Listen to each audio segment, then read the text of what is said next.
Good morning, good afternoon, good evening, scrotums. It's Friday. Rucksack. We are camping out tonight, Friday night camp out. Woohoo! Next weekend, we've got Friday off, Monday off. Me and my wife are going away in the van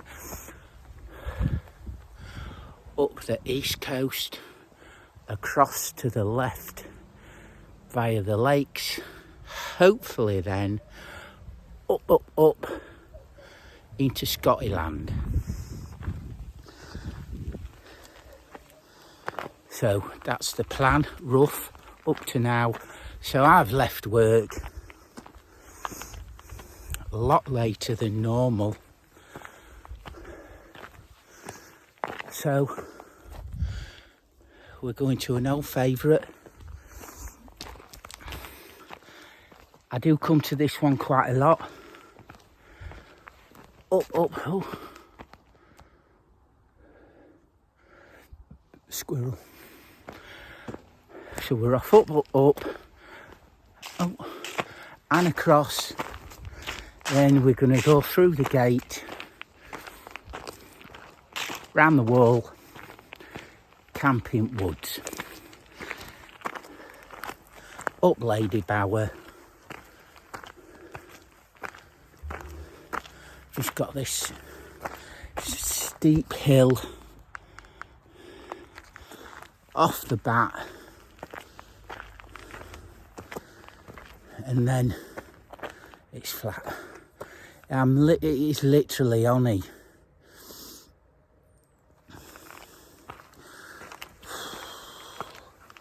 40 minutes.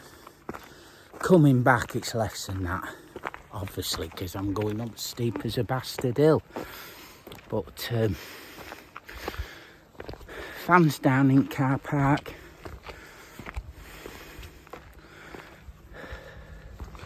And we're just plodding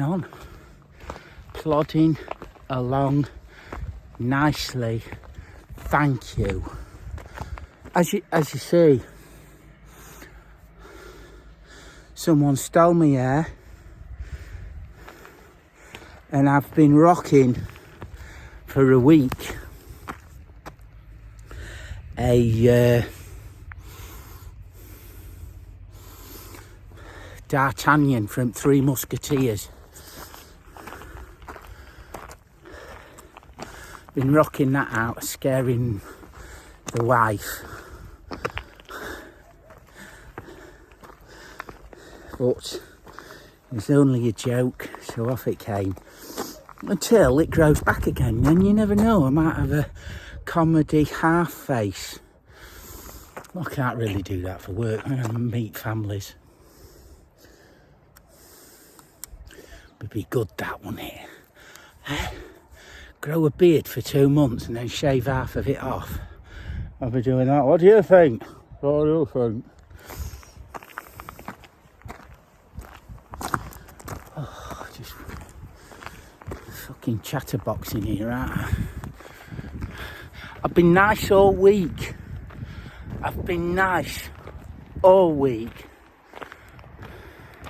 I've given compliments out.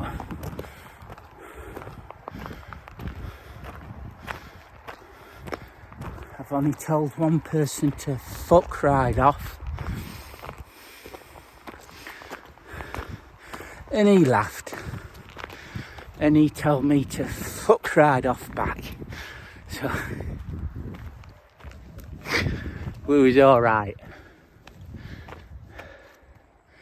Anyway, as you can see there, look, in the distance, that's leading over to back toe, right over that way. Let me just turn it round. So in the distance, Derwent Dam. We're going up here in these woods. Back toe is over that hill, just slightly.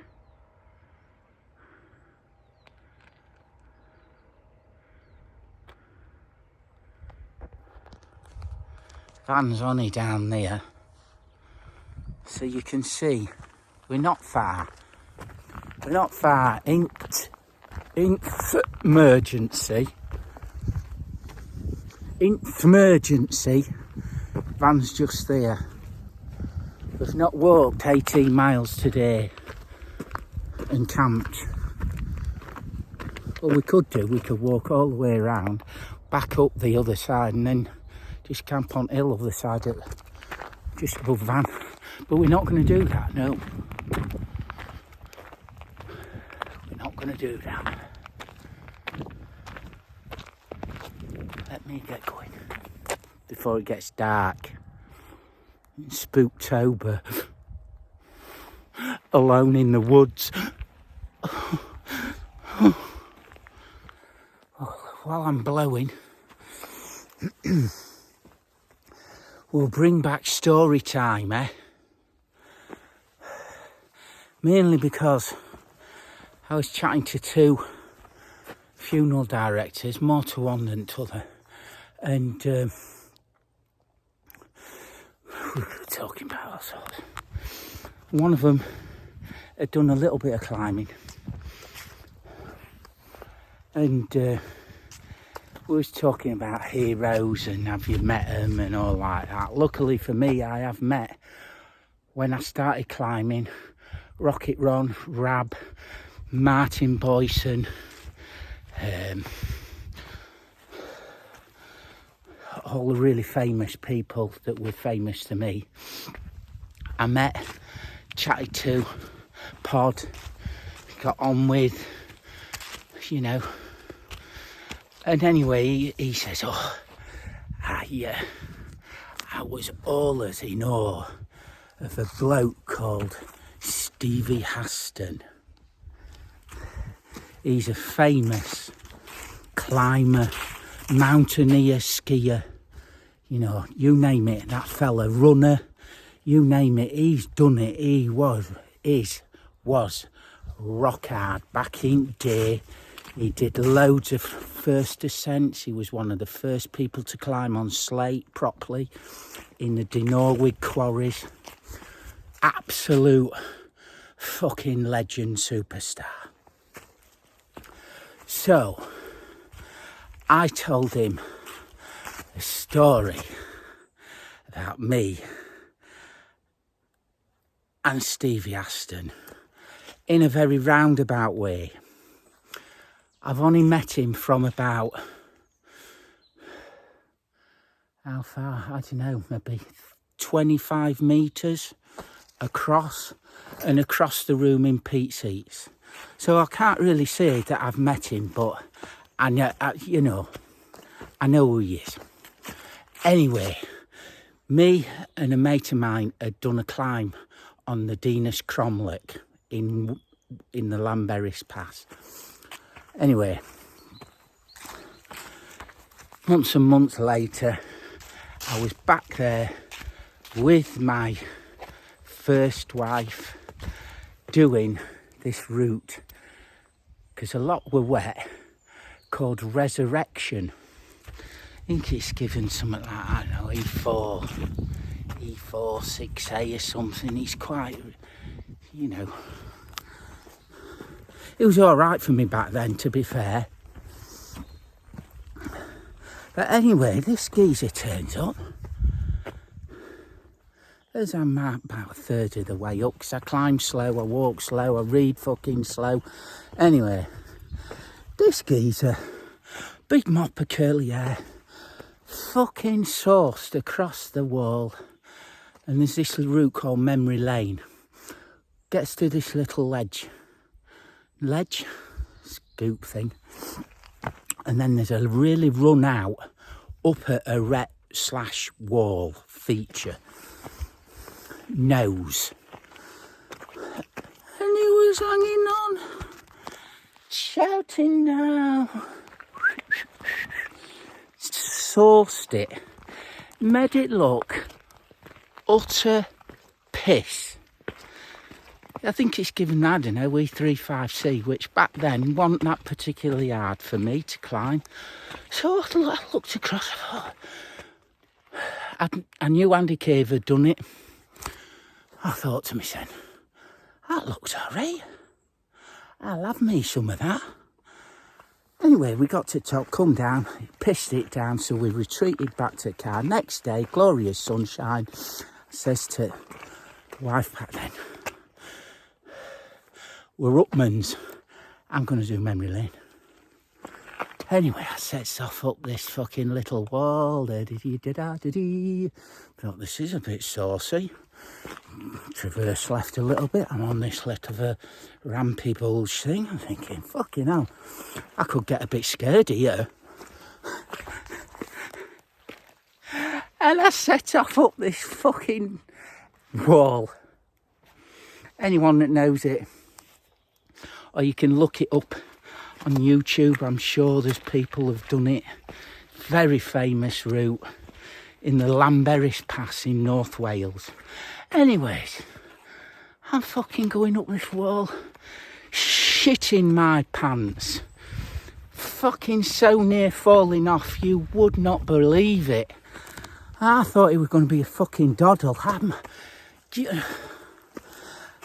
they kept getting flashbacks of this geezer with a mop of black hair just saucing up this route. Absolutely made it look piss. We know who it is. Anyway, I got to the top, abseiled down because she didn't climb, got my gear, total fucking nightmare. Escaped to Pete's Eats, who was sat in cafe, said, geezer, curly mop of hair, just talking nice and quiet to his pals, you know. I thought, fucking hell, that's that fella. I said to my wife back then, that's that geezer. So, oh, yeah, I'm going to go and talk to him. No, he's having a chat to his mates. Anyway, left him. I went for a piss, come back. All this table, they all looked at me, nodded, he smiled, gave me a cheeky wink.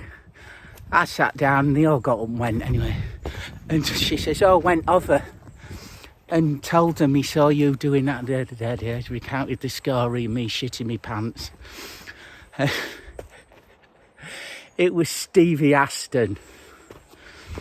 Fucking hell. No wonder he made it up piss, for one. But jeepers. And he just give me a wink, walk past as if to say, nice enough fella, you know. I just had a nightmare. Absolute shaking like a shitting dog nightmare. He didn't say out, you know, fair play to that bloke.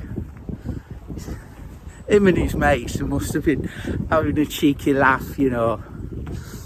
Can't fault him. And he was pissing himself, this funeral director, when I was telling him the story. But anyway, we've come up path through gate, wandering along track now. You'll have seen this on my other videos where we are, way back. Kinder Plateau. So we're just wandering along here now. And yeah, that is my story time for today about the one and only Stevie Aston. Nice bloke. Fucking amazing climber. Anyway, let me get there. Look at that rabbit.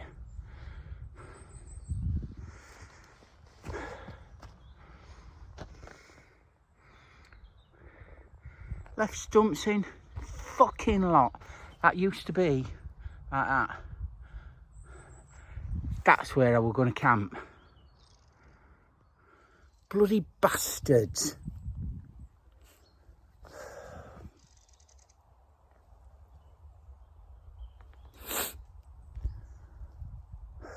That's not fucking gonna grow back anytime soon, is it?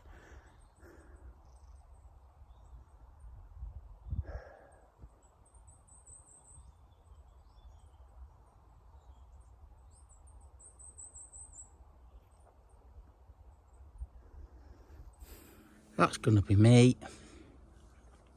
That's not my smoke. That's from these clowns.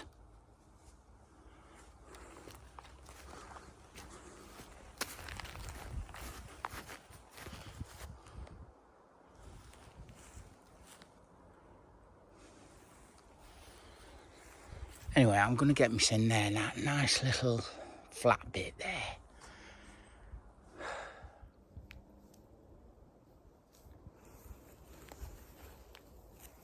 Pissed me off, that has. Just for that length of time. Just that length. I'm going to go there.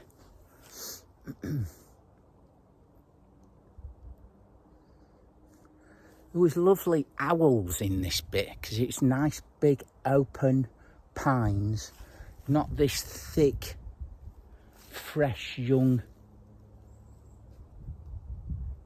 birch.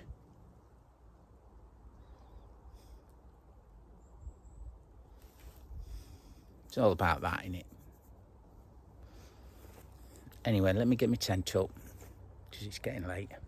Here we are. Lansham 1. Just going to put my clobber in there. Very small tent. One pole. 125 it's set at. And only use this if I know it's not going to rain. I use this if forecast says it's not going to rain. And it's got a really little footprint, so, and I'm sheltered by wall if it does rain. Only if it comes this way I'll get it in the morning. But that's my tent. Get me clobber in it, and I'll get a brew on.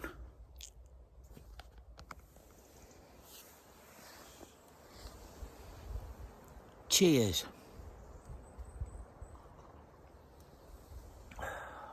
All set up, tent's full, having a brew. I've got my food for tonight all ready. All I need to do is bung my water in it. I've brought my book, Edgar Allan Poe,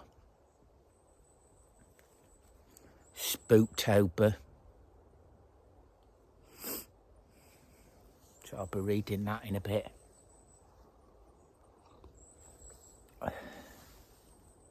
I'll show you. Here. This is for my wife. So in here, we have 2 macaroni cheese mugshots, cheese powder, a lot of cheesy cheese powder, and some tuna infusions with chilli and garlic. In there, 400ml of water because there's 400ml of water because there's 2 mug shots. Leave it about, it says 5 minutes, but I always leave it longer than that because I put the cheese powder in to make it extra cheesy, of course. And that's tea. You can live off it. It's cheap. Good enough for a night, innit? Good enough for a fortnight if you wanted, you know. There's absolutely no sound apart from the wind here.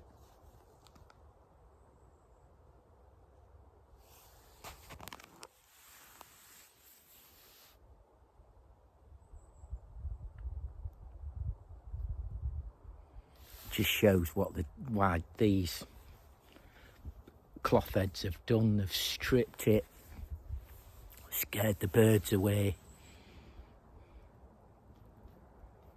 Because it should be like nearly roosting time, shouldn't it? I've had woodpeckers in here. They've gone because there's no dead trees. Crap. And there's leave no trace. Fire pit.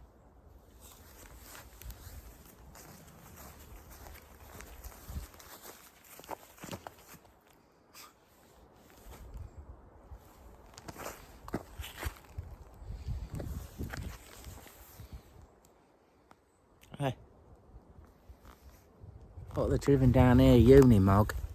Unimog. Oh, I'd love a Unimog. I watched them geezers that go 4x4 in America. One of them had a Unimog. Oh, wicked. Not with house on back, just a little pickup. Amazing. When we was last in Iceland, me and the missus, there was a massive Unimog with an house on the back. Took a picture next to that. Too right I did. I do have a story about a Unimog, Mike Lee.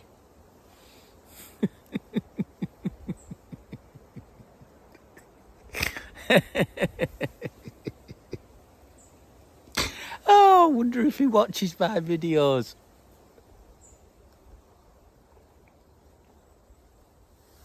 A lifetime ago, we was in Chamonix, in France, climbing mountains.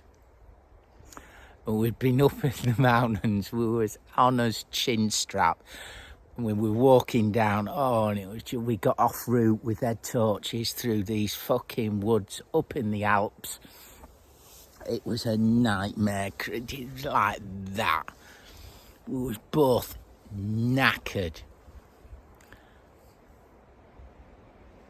And in the middle of this wood, there was a Unimog. A big fucking red Unimog. One of us broke into it, and one of us drove down the hill in it.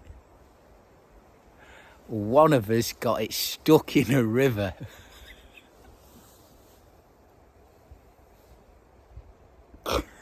Oh dear, this fucking huge Unimog. And it, literally we walked about, I don't know, half an hour and we were back where our tents were. Lifesaver, Unimog.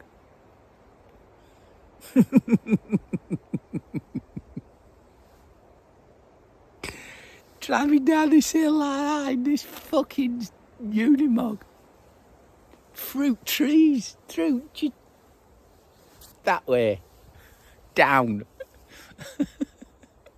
This river, off the glacier, off the mountains. Me and Mike, jeepers.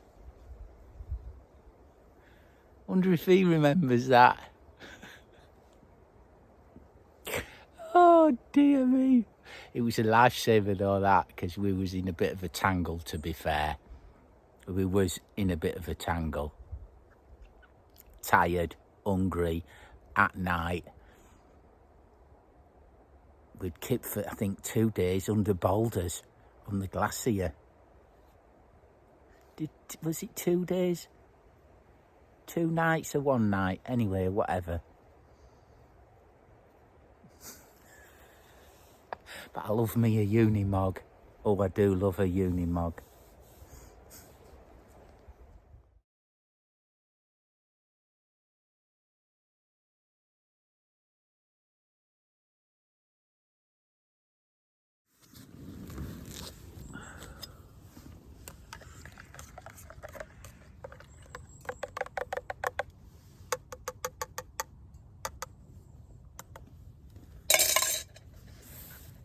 Morning.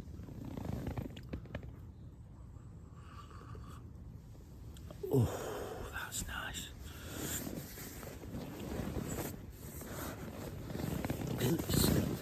It's a cold morning. slept like a log. No one came tapping, rapping upon my chamber door last night. We've had no little visitors either, even though the wall's close. So it's been a lovely night, actually. It's cold this morning, though.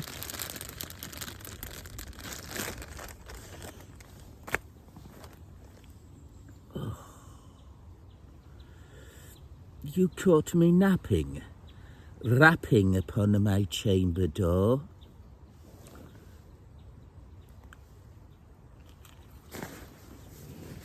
There are some ravens about, actually, this morning, croaking. That's what woke me up.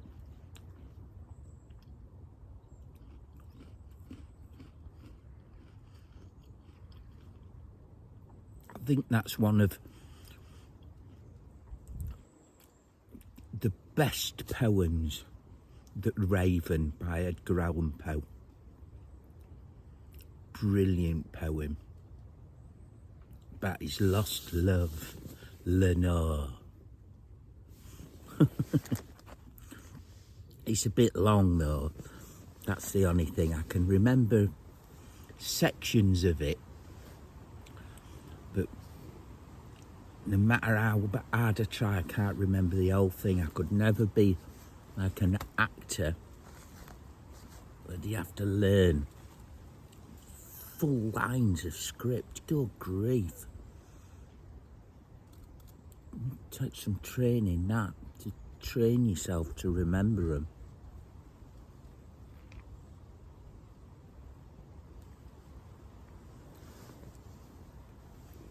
But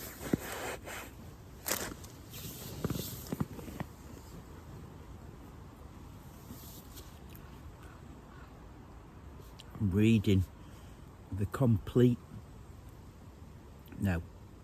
portable Edgar Allan Poe. And you can tell, or I can tell, all the little short stories have got lines of the raven in them. You know, you just think, oh, that's that owl.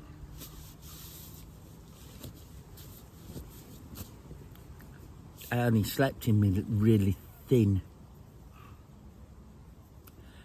t-shirt last night, and I was getting a bit too hot with that on. And my hat, obviously, I had to take my hat off to cool down.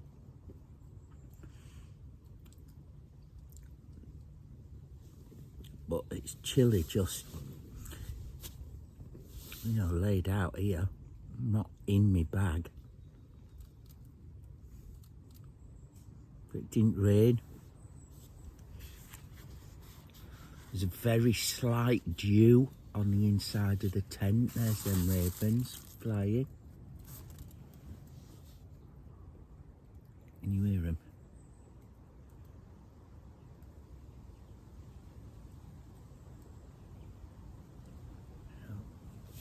I can. Got like a dog bark.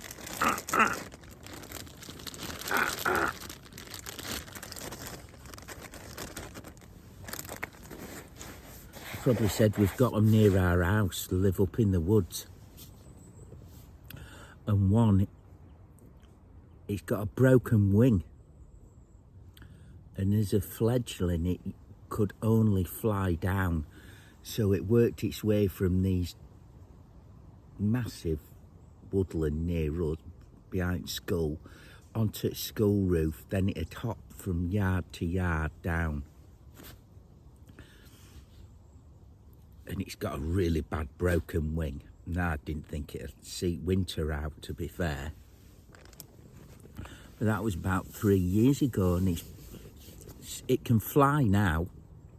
Not massive distances, but it can fly from yard to yard and tree to tree. And we call it broken wing, obviously, but I've got a mate.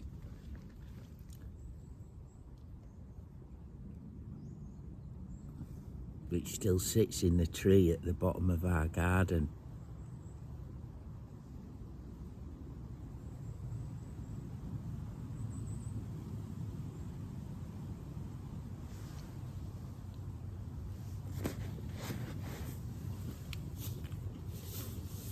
Anyway, I'm not in a rush, so I might even have another brew.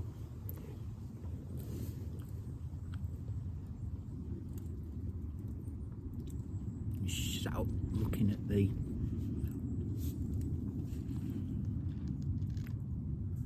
can't see what they are. They're a bit too far away. Little birds up in tops of these pine trees where I am. Anyway, see you later, folks. So last little tip, tents down. Everything's packed away. Well, not everything, you've got me tent to put in it. Most of the time when you buy a tent, the bags are not big enough. So I get a bigger bag. Because you breathe at night, surprisingly. Even like last night, I think rain, there wasn't much of a dew, but just breathing fills the inside of your fly with moisture. Just get yourself one of these cheap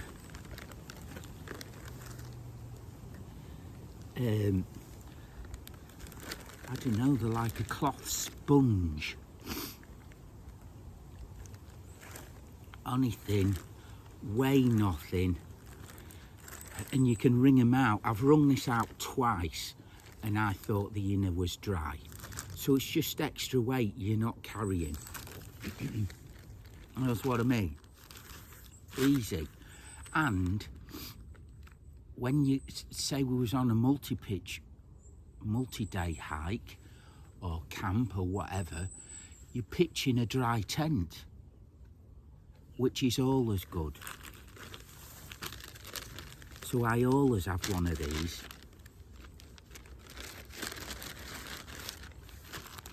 And I always do it.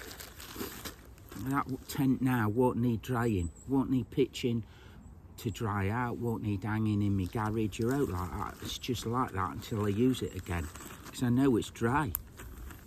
You know what I mean? Just keep it in a clear bag. Yes, if you're one of these super lightweights, it's extra grams. Take one of these old-fashioned tent pegs. Because pulling these out can be quite hard. Always put a little bit of string, whether you've got groundhogs, put a little bit of string on them, so it's easy. With the hook, you hook the bit of string, out it comes. If you've put it in a tree root or in rocks, you can put it through like that and pull them out. Otherwise, it can be a pain in the arse. Plus as well, the other end can scrape all your crap off your pegs. You know, because you don't want to be carrying that extra weight, do you?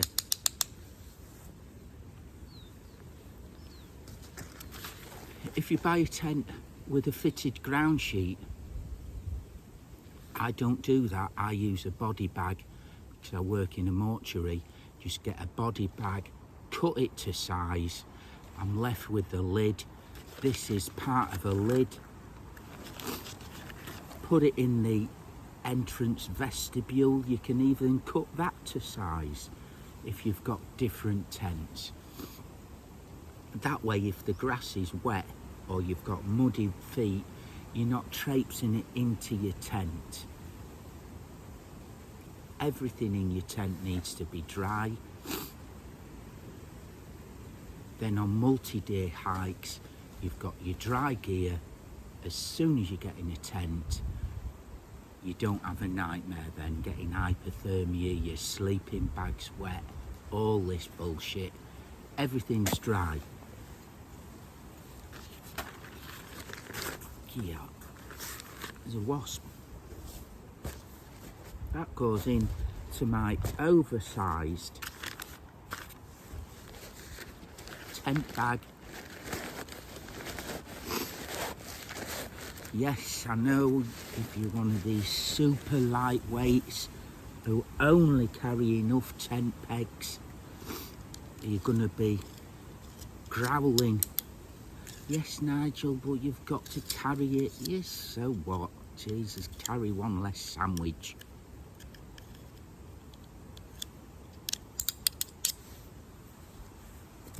And that's it.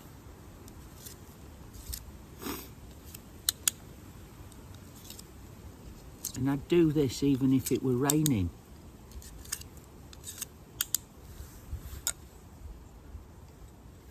Because even though I'm not a lightweight camper, I am a lightweight camper.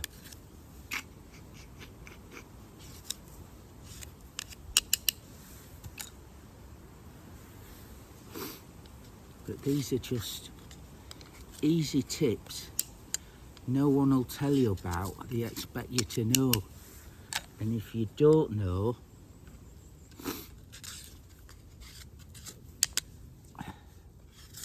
might be a long time before you learn them.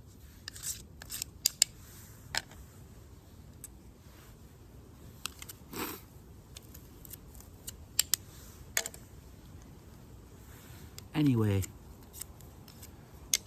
this is going to be me.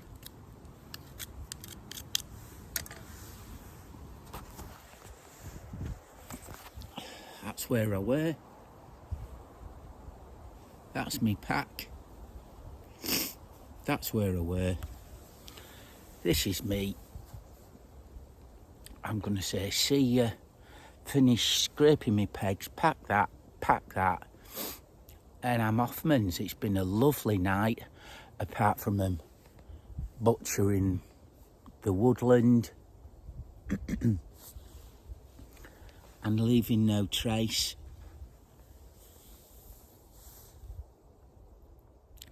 So that's been me. If you like it, click the like button. Subscribe if you like it. Subscribe for more. Share. Let's do all them cool stuff. And I will see you on the next one. Thanks for watching. Thanks for subscribing. And thanks for liking. Ta-da, folks.